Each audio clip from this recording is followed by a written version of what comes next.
Kung ganito pala ang pakiramdam ng sinusubukang magbago, na hindi lahat matutuwa kahit wala ka namang inaapakan. Hindi ko na hawak kung paano nila titingnan ang bawat galaw ko, pero hawak ko pa rin kung gaano kalayo ko kayang dalhin ang sarili ko.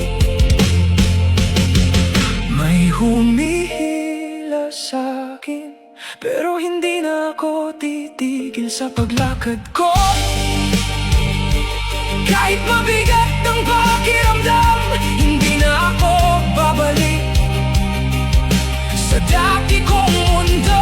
Kung hindi nila kayang sumabay sa direksyon na pinili ko, hindi ibig sabihin nun hihinto ako para lang sa kanila.